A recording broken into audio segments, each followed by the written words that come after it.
Welcome back.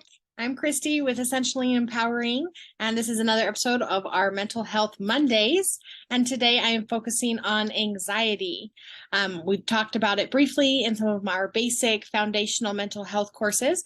Today I wanted to focus in a little bit more on it, give some more tools and resource and research, of course, to go behind it. So let's dive into anxiety.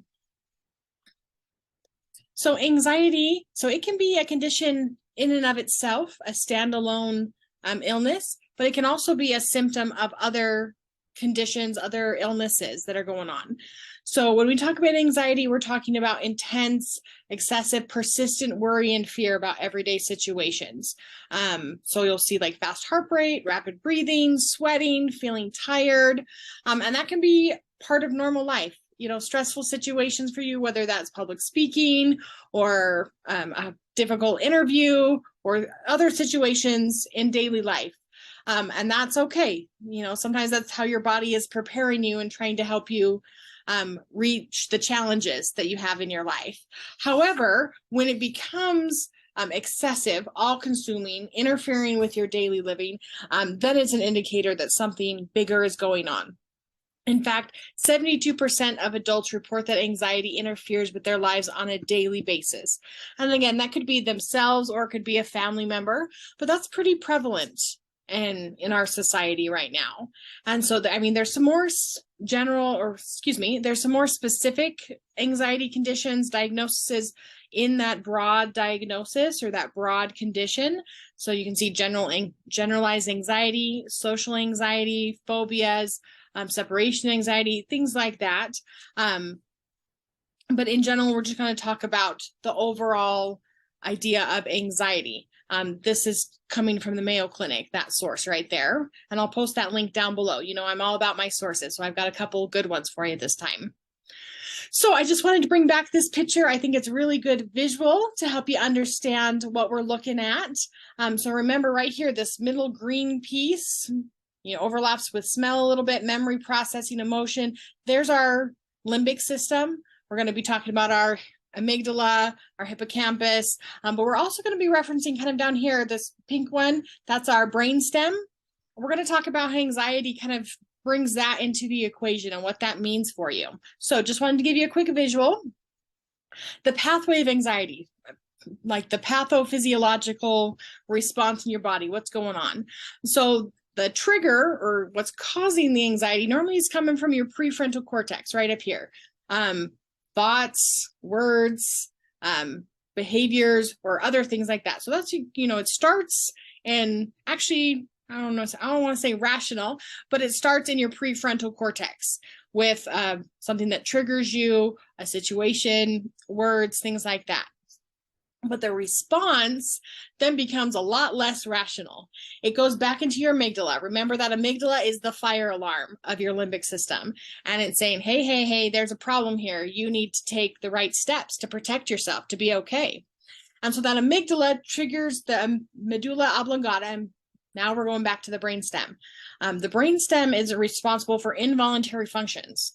So that's your heart rate, that's your breathing, that's your vomiting, that's your, I don't want to say caveman brain, like I need to survive, so you start going into an involuntary response, such as increased heart rate and breathing, involuntary vomiting, things like that.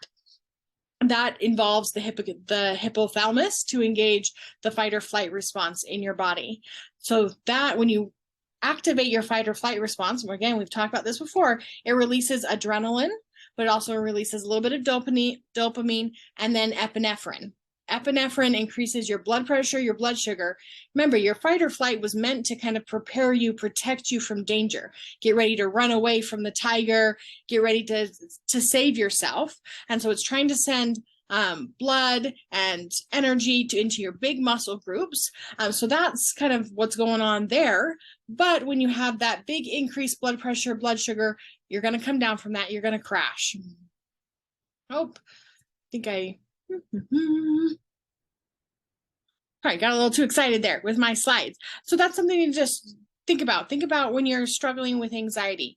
You have the I'm panicking, something's going on. Maybe it's a full-blown panic attack. You're feeling that adrenaline, you're feeling that dopamine, and then the epinephrine to get that physical response, like you were in physical danger.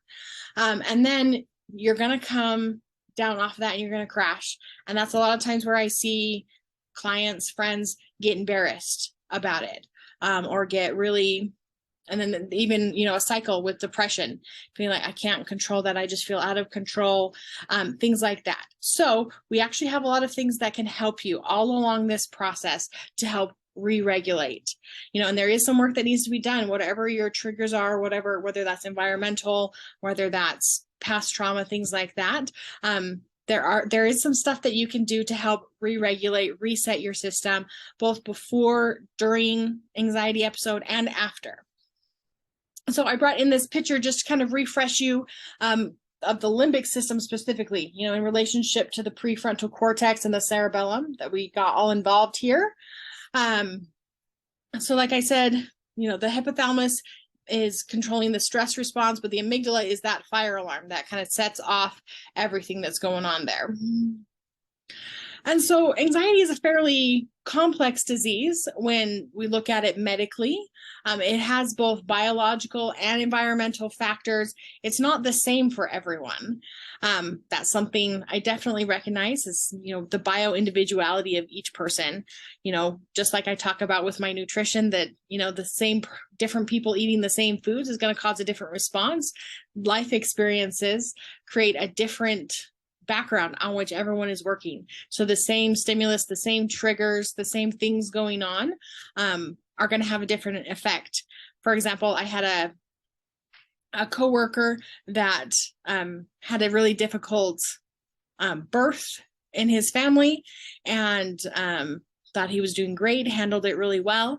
And then later on, working in the course of his daily responsibilities, another patient came into the hospital crying, screaming, freaking out, going into labor, and it triggered a panic attack for him because it brought back, even though he didn't realize it, the trauma that he was dealing with. So that's more of a situation and environmental factor.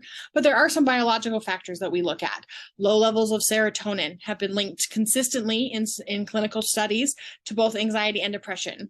And it's one of those neurotransmitters, so it can occur either genetically, naturally, and can be created by your emotions. So if you have lower imbalanced serotonin, that could be a biological factor that you are dealing with your anxiety.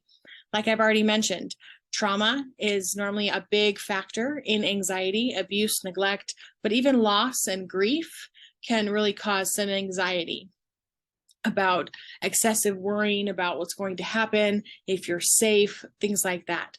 Actually, other medical conditions can cause anxiety.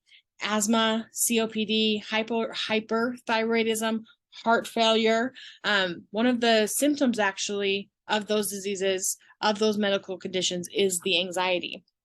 There are some drugs that can cause anxiety, corticosteroids, of course, cocaine. Let's not do drugs, folks. Caffeine, withdrawal from alcohol and sedatives, those can all cause anxiety. And normally in the wake of the use or the not use of those, it's kind of a temporary anxiety. But if it's just one more factor contributing to an overall situation, it could be something that pushes you over the edge and makes it a little bit harder to come back into regulation, under control. And then I think this is where I see a lot of, I don't want to say the most category, but I do see a lot of people that kind of fallen under this category. They don't necessarily have a trauma that they can pinpoint, or another medical condition, or a drug factor, or maybe they haven't tested their serotonin levels, but other things maybe indicate that that's not the issue. Stress and overstimulation. We have gotten away from being able to regulate stress, at least in the American society. Stress and overstimulation, I see that a lot with moms and their kids, just being overstimulated and not being able to re-regulate, have time for themselves, or manage the stress that they have appropriately. It can give way into anxiety. So there's a couple things. I'm just going to dive right in here. I want to value your time. Thanks so much for joining me. And you can find a lot of this lots of sources online. I've also talked to other medical providers. A basic step that you need to do is review any medications that you're taking. A lot of medications actually will cause anxiety as a side effect. And so that's a really important thing that you need to look at. Not that medication is not doing what it should do, but maybe you need to look at the dosage, or maybe you need to look at the drug interactions between various medications you need to look at. So that's a really good basic one for you to look at. And then another one is limiting caffeine. So caffeine has that effect, like I said, to kind of encourage anxiety or kind of promote that same pathway response in your brain. And so it's just a good idea to limit it if it's really impairing your ability. The anxiety is not worth the little bit of coffee that you need to get going in the morning. If you have problems with that, I have something else that could help you with that, but totally different class. Speaking of a totally different class, I keep putting off posting all my gut health and mental health just because it's a lot of information. I've had to break it down into 3 different classes just because I want to share lots of great information. Bottom line is this: most of your neurotransmitters are produced in the gut, in your digestive tract, your dopamine, your serotonin, all of that. And so your nutrition has a huge impact on your mental health, particularly anxiety. So having a balanced, nutritious diet, high in omega-3s, all your vitamins met, is really crucial for mental health overall, but also a great tool for anxiety. Next, exercise. Exercise is amazing. The stress response in your brain, there is a way that your body can reset it. There are actually a couple ways that your body can reset the stress response. Like, how do you come out of fight or flight? One of the best ways to do it is to exercise, for your body to feel that it's completing that stress cycle. You know, it ran away from the tiger and it came home safe, and now it's safe from danger. So it's a way for your body to be able to complete that cycle and understand that the body is safe. And there's some other great ways: physical affection, crying, deep breathing, creative expressions. Those are all really amazing ways to complete that stress cycle. Therapeutic counseling. I'm a big proponent of all my holistic natural things on here, but traditional talk therapy, even some other therapy methods, therapeutic counseling is really beneficial, both for self-reflection, for personal awareness, to help you understand those triggers. Again, you got to kind of understand the root, what's going on in the prefrontal cortex, triggering your reaction, to be able to get to the bottom of it, root it out so that you can re-regulate. So that's a very useful tool, but it's not always the most accessible tool, the most affordable tool, even though it is a really great tool. And so holistic treatments are a really great frontline that I would recommend, things that you can have with you, things that you can have at home that kind of help you re-regulate, bring you back to center while you're working through some of those other issues. So I want to highlight the doTERRA adaptive system. It was designed specifically for anxious states, or anxiety, really, to help you adapt to new surroundings, to get through difficult situations, both the normal life-inducing anxiety events and the ones that's getting a little bit out of control. So it's a 3-part system: the essential oil blend in a roller bottle, because I'd love that. That's super easy to have in your pocket. And then capsules even that you can take. So I'm just going to break it down, highlight a little bit of those. In the calming blend, we've got lavender as one of the main ingredients, and studies have been found that it contributes to an environment conducive to performing tasks requiring sustained attention. So you can't have sustained attention if you're all over the place and your emotions are too high, so it helps bring you down to a calm place so that you're able to have sustained attention. And then some of the other ingredients in it provide stress relieving effects. And then others are energizing, uplifting, like the wild orange spearmint. Copaiba and rosemary help soothe anxious feelings, kind of round out that combination in there. Each of those have their unique benefits, but all together it's forming a really amazing, well-rounded blend to kind of help all the different sides of anxiety here. And then the capsules, there's some really great research that we have done on the capsules. So it has botanicals as well as the essential oils. So a couple extracts called, I'm going to say it wrong, scaletium, GABA, ivy flower. The one I really want to focus on is the canna or scaletium. They found that a biochemical ingredient in that supports like an alert serenity. Like I was thinking about that. Like, what is that like when you're just completely at peace, but you're alert? It's not like you're drowsy or sleepy or anything like that. So this is a really great balance because you can use that while you're working or while you're going to school. Lots of things during the day to kind of help you even out and re-regulate. Okay. And then the neurotransmitter GABA can help promote relaxation. I've got a whole other video on GABA, so go ahead and check that out. But it's sometimes they call that the brakes of the brain because it kind of lowers the neural activity that's going on, the central nervous system, and just kind of slows you down. So if this is amazing for kind of helping you reach a different gear, kind of downshift a little bit in your daily life. Now, just some other essential oils. All of these can be diffused, can be breathed in, and everyone's body is different. Your biochemistry, your experience, your stressors, your triggers, all of that combines to make you uniquely you. And so here are just some suggestions, both that we've done some research on, individual experience testimonials that I've heard on these. So kind of a combination of those. It's okay to try different ones and to kind of figure out what works best for you. Basil is really amazing. The oil of renewal, it's great for adrenal exhaustion. So if that is kind of a factor in your anxiety, you can put that over your adrenals right there in your lower back or on the bottoms of your feet. Neroli is the oil like unifying, really stabilizing. That's great on the back of your neck, over your heart. Past tense is the oil of relief. That's a blend that we got going on. Really great. It's designed for headaches, but it's really great applying to the temples, back sides of the neck, kind of helps relieve some of that heightened stress into anxiety that's going on. Console is one of my favorites for emotional comfort after a stress or a trauma. It's really powerful for grief. I love putting that over the heart, behind your ears, on your wrists. All your pulse points are really great places to put a lot of oils. And then Serenity, another really calming one, the oil of tranquility, to kind of help your body release that stress and anxiety, that feeling overwhelmed.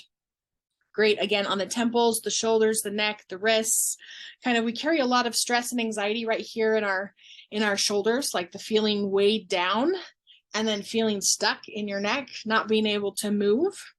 So that's a really powerful place to put oils physically, and you'll see some of those emotional benefits going on.